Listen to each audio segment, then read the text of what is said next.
प्रणाम गुरुदेव, प्रणाम गुरु भाई। आप दोनों ही भाई स्वरूप राम कृष्ण के स्वरूप में आप यहाँ विराजित, आपके चरणों में कोटि कोटि प्रणाम। मेरा 2 प्रश्न है। पहला प्रश्न आपसे है गुरुदेव कि सब कोई जानते हैं कि श्री राम नाम जप से बागेश्वर बालाजी बहुत प्रसन्न होते हैं। जहाँ कहीं भी होता है, कोई भी कहीं भी इस पृथ्वी में कहीं भी राम नाम जप कर रहा हो तो बालाजी वहाँ पहुँच जाते हैं और नृत्य करते हैं। मैं आपसे जानना चाहती हूँ कि यदि कोई श्री राधा नाम जप कर रहा हो तो हनुमान जी का उस श्री राधा नाम के प्रति कैसा भाव है, वो मैं आपसे जानना चाहती हूँ। और मैं अपने गुरु भाई से जानना चाहती हूँ कि श्री धाम वृंदावन में तो सभी राधे राधे कहते हैं, मैं लाडली जू का, किशोरी जू का हमारे बालाजी के प्रति कैसा भाव है, कैसा स्नेह है, वो मैं आपसे जानना चाहती हूँ। मेरा नाम दुर्गेश शुक्ला है। मैं श्री धाम वृंदावन से आई हूँ, जो मुझे बागेश्वर बालाजी की कृपा से मिला है। वो वृंदावन का सौभाग्य मुझे बालाजी के ही चरणों में आकर के मिला है। मैं आप ही दोनों से जानना चाहती हूँ। प्रश्न बड़ा अद्भुत है, खींचातानी वाला, लेकिन उत्तर भी बड़ा प्यारा है कि जो है भगवान पहले के ज़माने में परिचय जब पूछा जाता था तो पिता का नाम नहीं बताते थे, माँ का नाम बताते थे। प्रभु श्री राम ने भी अपना परिचय दिया तो कौशल्या नंदन श्री राम कहा। तो किसी ने कहा कि आप मैया का नाम क्यों बता रहे हैं? बोले देखो भाई, भूमिका हमारे जीवन में माँ की महत्वपूर्ण है।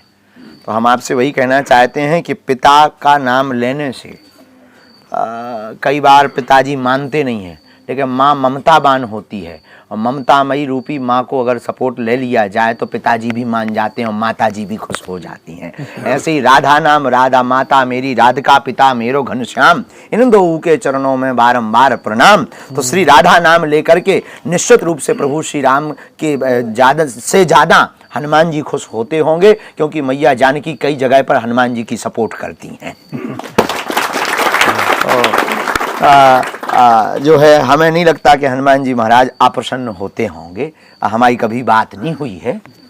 तो राधा राधा नाम से वो निश्चित रूप से प्रसन्न होते हैं। इसलिए प्रसन्न होते हैं कि उनका नाम ही है राधा। राधा का उल्टा करो तो होता है धारा, अविरल धारा।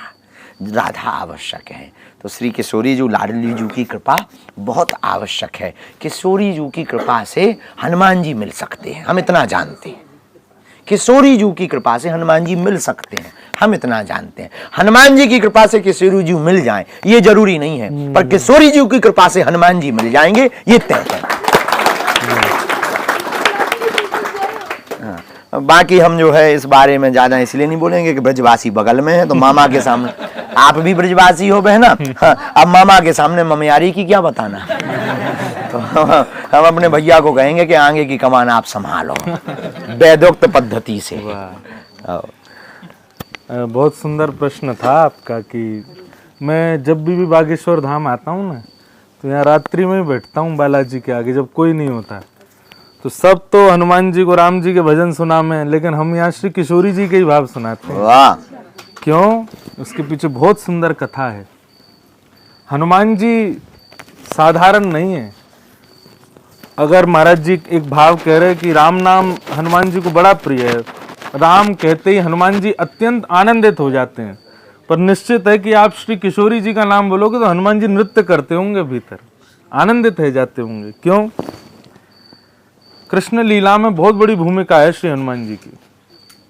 कल्याण अंक में एक सुंदर भाव पढ़ा था कि जब दंडकारण्य वन के संतों का प्रस्ताव लेकर के हनुमान जी गए राम जी के पास कि भगवान आप दर्शन देने चलिए दंडकारण्य वन में, तो राम जी बोले भैया अभी हम पे समय नहीं है, हमको वापस अयोध्या पहुंचना है। अब दंडकारण्य वन जाएंगे, वहां पे हजारों लाखों संत हैं, उन सबसे मिलेंगे, बहुत समय लगेगा।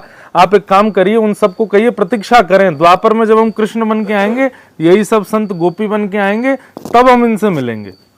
तो हनुमान जी बोले हम हैं बिचौलिया, हमको संभालना पड़ेगा जाके। तो हनुमान जी जब अकेले पहुंचे दंडकारण्य वन के संत रोने लगे, बोले आप राम जी को नहीं लाए। तो इतना भावावेश देख करके हनुमान जी ने वचन दिया कि द्वापर में हम मिलवाएंगे, हम आपकी जिम्मेवारी लेते हैं कि ठाकुर जी से हम आपको मिलवाएंगे। तो बोले द्वापर में फिर कैसे मिलवाए? बोले कि जब ठाकुर जी कृष्ण रूप में प्रकट हुए तो श्री हनुमान जी महाराज उनके अधर पर विराजने वाली वंशी के रूप में प्रकट हुए। वाह। तो जो ठाकुर जी की जो वंशी है ना, इनको शिव स्वरूप माना जाता है और शिव के ही अवतार हैं श्री हनुमान जी। तो हम तो ये मानेंगे शिव जी नहीं, हनुमान जी ही वंशी के रूप में पधारे हैं। वाह। क्योंकि हनुमान जी को काम कहा है, वैष्णव जनन को पकड़ करके श्री रघुनाथ जी के चरणन से जोड़ना, और वंशी भी कृष्ण लीला में वही करती है। जब रास पंचाध्याय प्रारंभ होता है, महाराज जी कथा में सुनाते हैं कि ठाकुर जी ने अपने अधरों पर वंशी को धारण किया और जैसे ही क्लीम शब्द का उच्चारण किया, अपने कोमल उंगलियों से छिद्रों को आच्छादित करते, जैसे ही ठाकुर जी ने प्राण पिरोए तो बाज उठी वंशी हमारे वृंदावन में।